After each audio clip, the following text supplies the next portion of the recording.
September 13th, 2025.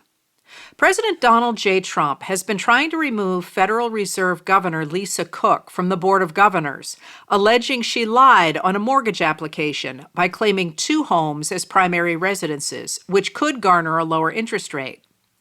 Yesterday, Chris Prentice and Marissa Taylor of Reuters reported that documents show that, in fact, Cook told the lender who provided a mortgage that a property in Georgia for which she was obtaining a loan would be a vacation home.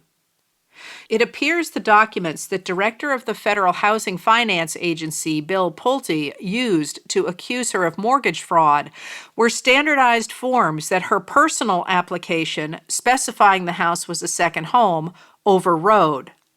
It also appears that Cook never applied for a primary residence tax exemption for the Georgia home, and that she referred to the home on official documents as a second home. In contrast, Reuters reported last week that, unlike Cook, Pulte's own father and stepmother claimed primary residence tax exemptions for 2 homes in different states.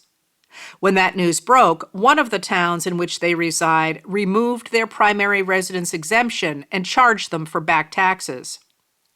Trump hoped to use the allegations against Cook to advance his control of the Federal Reserve.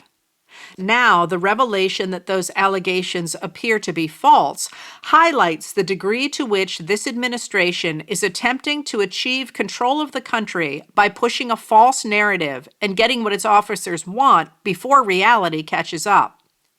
Senator Joe McCarthy, a Republican of Wisconsin, pioneered this technique in the 1950s when he would grab media attention with outrageous statements and outright lies that destroyed lives, then flit to the next target, leaving fact-checkers panting in his wake.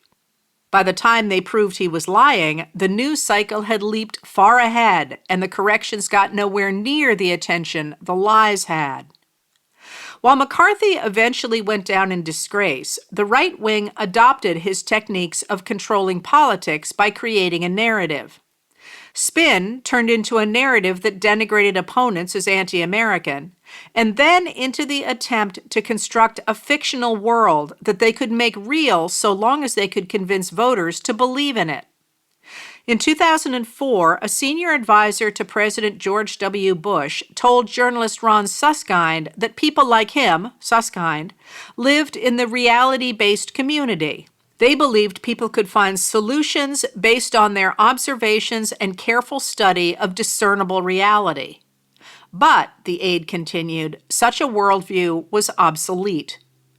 That's not the way the world really works anymore, the aide said. We are an empire now. And when we act, we create our own reality. And while you're studying that reality, judiciously as you will, we'll act again, creating other new realities, which you can study too. And that's how things will sort out. We're history's actors, and you, all of you, will be left to just study what we do. But once you have untethered the political narrative from reality, you are at the mercy of anyone who can commandeer that narrative. In the wake of the murder of right-wing activist Charlie Kirk in Utah on Wednesday, the radical right is working to distort the country's understanding of what happened. Long before any information emerged about who the shooter was, the president and prominent right-wing figures claimed that the left, or Democrats, or just they, had assassinated Kirk. White House Deputy Chief of Staff Stephen Miller posted an attack on his political opponents on social media. There is an ideology that has steadily been growing in this country, which hates everything that is good, righteous, and beautiful, and celebrates everything that is warped, twisted, and depraved. It is an ideology at war with family and nature. It is envious, malicious, and soulless. It is an ideology that looks upon the perfect family with bitter rage while embracing the serial criminal with tender warmth. Its adherents organize constantly to tear down and destroy every mark of grace and beauty while lifting up everything monstrous and foul. It is an ideology that leads always, inevitably and willfully, to violence. Violence against those who uphold order, who uphold faith, who uphold family, who uphold all that is noble and virtuous in this world. It is an ideology whose one unifying thread is the insatiable thirst for destruction. But, in fact, the alleged shooter was not someone on the left. The alleged killer, Tyler Robinson, is a young white man from a Republican, gun enthusiast family who appears to have embraced the far right, disliking Kirk for being insufficiently radical. Rather than grappling with reality, right-wing figures are using Kirk's murder to prop up their fictional world. Briefly, they claimed Robinson had been radicalized in college. Then, when it turned out he had spent only a single semester at a liberal arts college before going to trade school, MAGA pivoted to attack those who allegedly had celebrated Kirk's death on social media. This morning, Miller posted, "In recent days, we have learned just how many Americans in positions of authority, child services, law clerks, hospital nurses, teachers, government workers, even Department of Defense employees have been deeply and violently radicalized. The consequences of a vast, organized ecosystem of indoctrination." Today, billionaire Elon Musk, who just months ago was a key figure in the White House, reposted a spreadsheet of people who've said vile things about Kirk's murder. Over the list, he wrote, "They are the ones poisoning the minds of our children. So far, teachers and professors are by far the most represented," the author of the list wrote. Across the country, educators have been suspended or fired for posting opinions on social media that commented on Kirk's death in ways officials deemed inappropriate. Legal analyst Asha Rangappa noted that Americans are being conditioned to be snitches on their fellow citizens who don't toe a party line on what is allowed to be expressed. And employers are going along. It's the new secret police. The deliberate attempt to create a narrative centering around us and them, and to mobilize violence against that other, was on display today when Musk told a giant anti-immigrant rally in the United Kingdom, "You're in a fundamental situation here, where whether you choose violence or not, violence is coming to you. You either fight back or you die. You either fight back or you die. And that's the truth."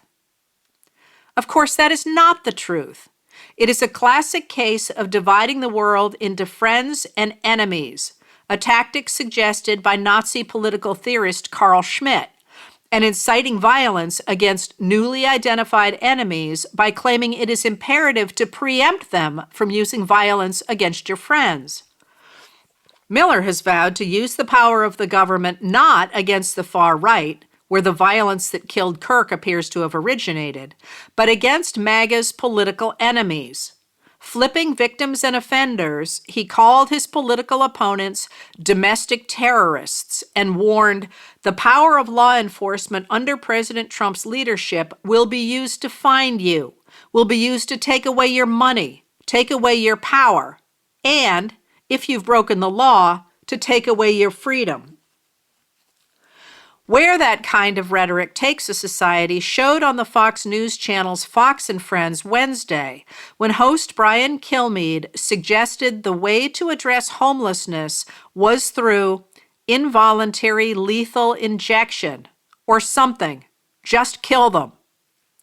When asked, "Why did we have to get to this point?" he answered, "We're not voting for the right people." And that's the heart of it. The radical right is frustrated because a majority continues to oppose them. According to Elliot Morris of Strength in Numbers, Trump's job approval rating is just 42.3%, with 53.6% disapproving, and more people disapprove of all his policies than approve of them. Unable to control the country through the machinery of democracy when it operates fairly, and afraid voters will turn them out in 2026, Republicans are working to make the system even more rigged than it already is. Just yesterday, Missouri lawmakers approved a mid-decade gerrymander to turn one of the state's 2 Democratic seats into a Republican one. Right now, Trump and his loyalists control all 3 branches of government, but Trump is not delivering what his supporters believe his fictional vision of his presidency promised. Trump telegraphed great strength and vowed he could end Russia's war against Ukraine with a single phone call, for example. When he failed to get any buy-in at all from Russia's President Vladimir Putin for his proposals, Trump threatened to impose strong new sanctions against Russia. This afternoon, he backed away from that altogether, saying he would issue sanctions on Russia only after all NATO nations stopped buying oil from Russia and placed 50% to 100% tariffs on China. This is not Trump's war. It would never have started if I was president. It is Biden's and Zelensky's war, he posted. This latest retreat from his threats against Russia, after all his previous empty threats, makes Trump's claims of strength ring hollow. Russia is increasing its attacks on Ukraine, and today NATO member Romania scrambled jets when a Russian drone breached its airspace. Polish and NATO aircraft were deployed today to protect Polish airspace as well. As Trump's narrative falters on this and on so many other fronts, MAGA is moving to the violence of the far right to achieve what he cannot. In that, they are fueled by the right-wing disinformation machine that is whitewashing Kirk's racism, sexism, and attacks on those he disagreed with, and instead portraying Kirk simply as a Christian motivational speaker attacked by a rabid left wing. Trump's vow to award Kirk the nation's highest civilian honor, the Presidential Medal of Freedom, posthumously, reinforces that image. The refusal of Republican lawmakers to challenge MAGA's creation of its own reality has opened the way for believers to try to put that world into place through violence. Their victory would end the rule of law on which the United States was founded and base the government on the whims of an authoritarian cabal.